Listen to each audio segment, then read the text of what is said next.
Hello and welcome friends our channel Track and Tech. Keep Tech on Track.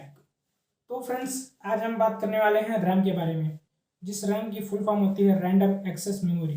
Random access memory का use क्या है, ये होता कैसे, मतलब इसका यूज़ कहाँ पे होता है, हम इसके बारे में आज बात करेंगे।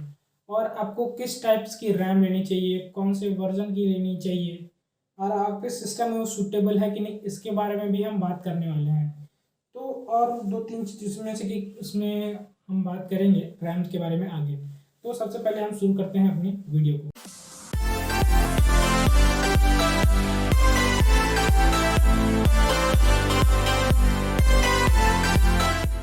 ओके फ्रेंड्स, तो अब हम आ चुके हैं अपने टॉपिक पे। तो मैं आपको यहाँ पे पहले ही क्लियर कर दूँ, मैं रैम के बारे में जो मोबाइल में यूज़ होती है उसकी नहीं, जो पीसी रैम्स हैं उन सब के बारे में यहाँ पे बात करने वाला हूँ। मोबाइल रैम्स के बारे में किसी और दिन हम बात कर लेंगे। ठीक, ओके। तो हम बात करेंगे आज अपनी इस वीडियो में रैम के बारे में। तो यहाँ पर आप स्टार्टिंग में देखो, एक इमेज दिख रही होगी आपको, दिख रही है यहाँ पे, इस इमेज पे ग्राफ दिख रहा है। ठीक, इस ग्राफ के थ्रू या फिर मैं डायरेक्टली आपको समझाता हूँ ये है क्या ग्राफ, या फिर ये डी। अब यहाँ पे देखो तीन चार चार कलर दिख रहे होंगे आपको। तो रैम की जो ये वर्जन्स होते हैं ना, उन सबको ये डिनोट कर रहे हैं कलर फिलहाल इस ग्राफ में। तो यहाँ पे सबसे पहले DDR1, DDR2, DDR3 और DDR4, ये चारों रैम आपको यहाँ पे दिख रही है। मतलब उसका एक मान लो एक इमेज है उस टाइप का, मतलब रैम पूरी नहीं है, उसका इमेज है एक तरह का ग्राफ में। तो अब आप समझो, तो सबसे पहला ग्राफ आपको क्या दिख रहा है, बोलो बोलो। सबसे पहला ग्राफ आपको दिख रहा होगा जो पावर कंजप्शन है या पावर कितनी वो ले रहा है एक रैम। अगर DDR1 जनरेशन की रैम देखो तो वो सबसे अधिक पावर ले रहा है, कितनी, 2.5 वोल्ट। और हम DDR2 की बात करें तो ये 1.8, DDR3 की बात करें तो 1.5, और DDR4 की बात करें तो 1.2।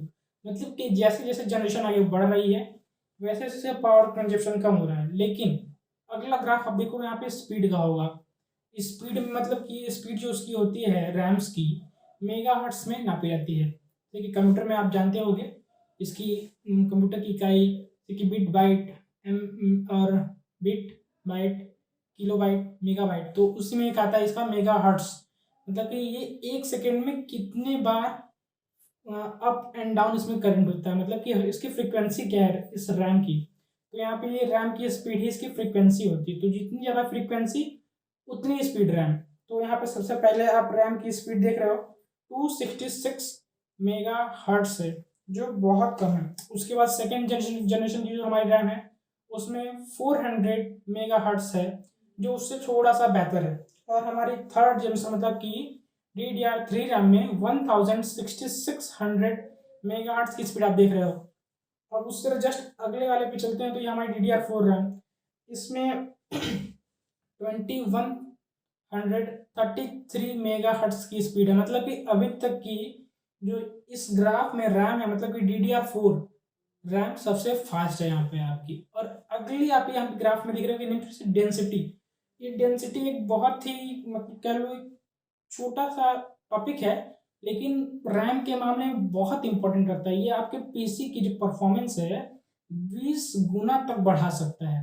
तो उस टॉपिक को हम अभी लेके आते हैं, उसके बारे में भी हम बात करेंगे। जैसे कि डेंसिटी, देखिए आप कोई भी रैम खरीदते हो तो उस टाइम पे आपको मिलता क्या है कि जब आप रैम करते हो तो उसके ऊपर एक स्टिकर लगा होता है। तो उस स्टिकर पे देखो, यहाँ पे एक रैम दिख रही है, इस पे स्टिकर लगा हुआ है, ठीक ना। इस स्टिकर पे देखो, यहाँ पे देखो, यहाँ पे मैं अंडरलाइन कर दूंगा इस इमेज पे। यहाँ पे देखो एक्स करके 16, X8, X जो भी 4, फिर जो भी आपको लिखा मिलता है यहाँ पे देखो, आपको दिख रहा होगा। ओके, तो इसका मतलब आखिर होता क्या है, ये क्यों लिखा जाता है। तो यहाँ पर आप समझो, जितने नंबर आपके एक्स में कम होंगे उतनी ज़्यादा अच्छी रैम वर्क करेगी। अगर X16 लिखा है तो ये थोड़ी सी स्लो होगी एज कंपेरिजन X8 के, क्योंकि यहाँ पर ये X16 का मतलब ये है कि जो आपके ये कमरे हैं ना बहुत ज़्यादा बड़े बड़े। अक्सर एक एग्जांपल लेके चलते हैं, अगर बहुत सारे डिपार्टमेंट के बंदे आए हुए हैं और उनको कैटेगराइज करना है, अगर आपके पास 4 कमरे हैं तब आप उनको ज़्यादा अच्छे से कैटेगराइज कर सकते हो कि 8 कमरे हैं तब। ऑब्वियसली जब हमारे पास 8 कमरे होंगे तब उनको हम ज़्यादा अच्छे से कैटेगराइज कर सकते हैं। तो सेम इस केस में उल्टा होता है, मतलब कि जितने कम रूम्स उतने ज़्यादा इसमें अच्छा परफॉर्मेंस होता है। तो आप यहाँ पे ये दिमाग में लेके चलो, ये मत समझना कि जितने ज़्यादा इंटू में एक्स ज़्यादा है उतनी ज़्यादा ये फास्ट रन होगी, ये आप गलत जा रहे हो। मतलब एक्स में अगर 8 है और एक्स में अगर 16 है तो आप एक्स 8 वाली रैम प्रेफर करता हूँ मैं आपको, वो एज कंपेरिजन टू एक्स 16 वाले से फास्ट होगी। तो हमेशा ध्यान रखना, रैम लेते वक्त डेंसिटी जरूर चेक करना। और अब देखो डेंसिटी क्या हमने बात कर ली, अब हम स्पीड की भी बात कर लो। तो स्पीड में जैसे कि DDR4 में भी कई स्पीड्स की आती है, जैसे कि 32 मेगाहर्ट्ज की आती है, 29 मेगाहर्ट्ज की आती है। तो आप ध्यान रखना हमेशा, जितनी हो सके उतनी ज़्यादा मेगाहर्ट्ज वाली रैम लेना, ठीक ना।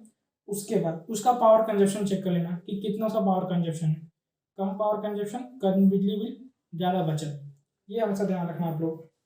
अच्छा, तो अब डेस्कटॉप मतलब कि जो पीसी रैम होती है उसमें दो होती है, एक होती है डेस्कटॉप की रैम, एक होती है लैपटॉप की रैम।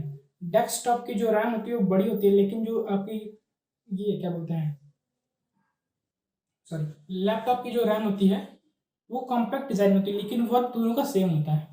इसलिए हमेशा ध्यान रखना, पीसी की रैम लैपटॉप में लगाना चाहो तो नहीं लगेगी, लेकिन अगर लैपटॉप की रैम अगर आप पीसी में लगाएंगे तो उसका एक अडाप्टर मिलता है। यहाँ पे उसका एक इमेज दिखा दूंगा मैं, इस इमेज को देखो आप, यहाँ पे आप इस छोटे से पीसी के रैम को यहाँ पे आप लगा सकते हो, ठीक ना।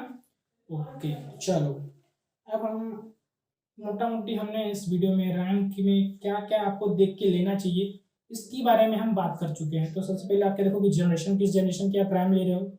सेकंड क्या देखोगे, पावर कंजप्शन कितना है। थर्ड, कितने मेगाहर्ट्ज की रैम है।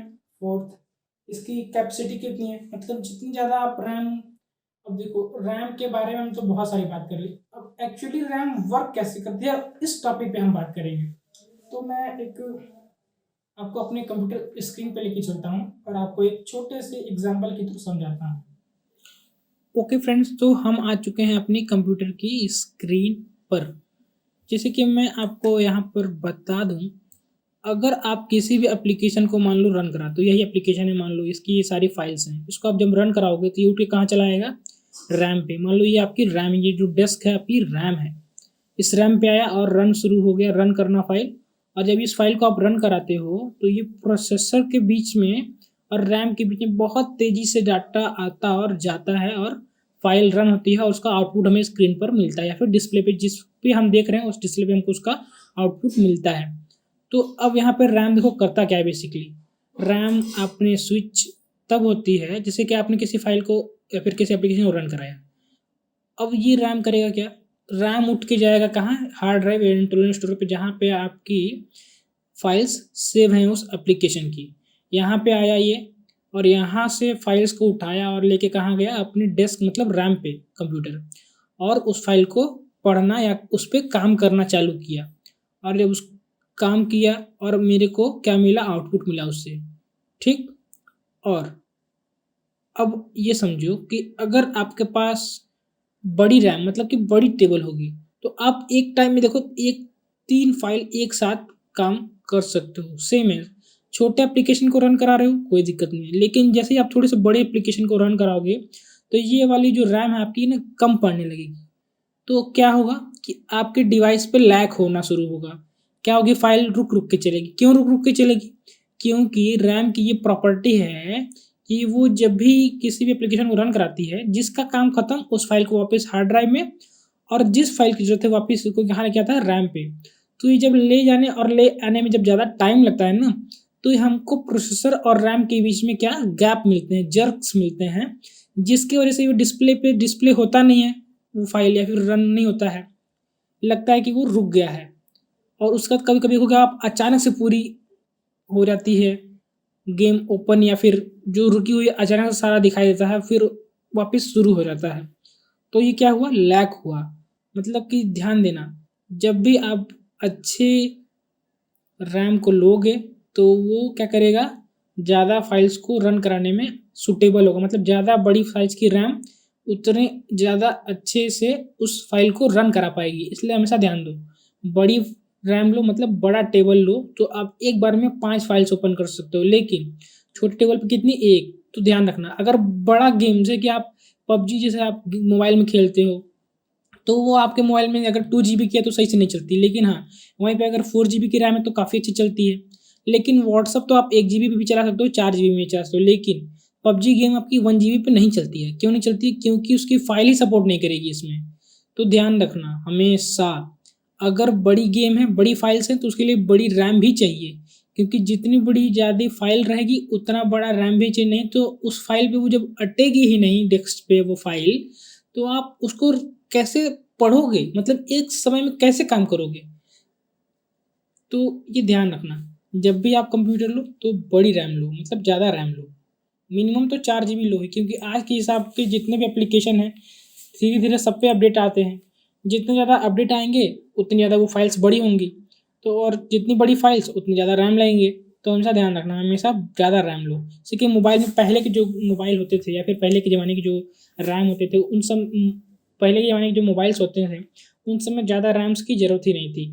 छोटे छोटे एप्लीकेशन के साइज़ से इसलिए आसानी से चलते थे। लेकिन जैसे जैसे उन एप्लीकेशंस के अपडेट आए वो रैम स्लो चलने लगे। क्यों स्लो चलने लगे? क्योंकि उन फाइल्स की साइज़ हो गई बड़ी, लेकिन जो हमारी रैम तो उतनी ही बड़ी थी। मतलब ये फाइल पे यहाँ रखने, अब हमको मान लो एक तो फाइल हम रख ही लिए, लेकिन हमको दूसरी फाइल, मतलब उस फाइल की साइज़ इतनी बड़ी हो गई कि अब 2 फाइल्स उसकी बन गई। तो इस जगह जगह ही नहीं है यहाँ पे चलने के लिए उस फाइल को। तो इसलिए हमेशा 2 जीबी वाली मोबाइल में थोड़ा देखो वो अच्छे से चलेगी। अब जो पहले एप्लीकेशन रुक के चल रहे थे, अब देखो 2 जीबी वाले मोबाइल में ज़्यादा अच्छे चलेंगे, 4 जीबी वाले में और अच्छे से चलेंगे, क्योंकि जितनी ज़्यादा जगह है यहाँ पे उतनी आसानी से इस पे आप काम कर पाओगे। तो हमेशा ध्यान रखना, हमेशा बड़ी रैम लो। तो हमने यहाँ पर रैम कैसे वर्क करती है, किस कैटेगरी को चेक करके हमको रैम लेना चाहिए, इन सब मतलब जितनी हो सके उतनी हमने रैम के बारे में कवर करने की कोशिश की हुई है। ओके, अगर इसमें कुछ छूट रहा है तो आप मुझे इन कमेंट बता दो कि क्या छूट रहा है। फिर मुझे अगर इस टॉपिक पे और कुछ बनाना है या फिर आपको और कुछ बताना है, छूट गया, तो आप मुझे कमेंट में दे दो, मैं आपको उस टॉपिक पे भी कोई वीडियो बना के दे दूँगा।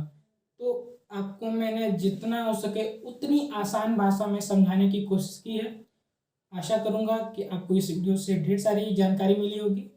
और फिर अगर इसी तरह की आपको और भी नॉलेजेबल वीडियो चाहिए तो हमारे चैनल को सब्सक्राइब करें, लाइक करना ना भूलें और शेयर जरूर करें, ताकि आपके एक शेयर से उस अगले बंदे को जानकारी मिल जाए जिसको इसकी ज़रूरत है।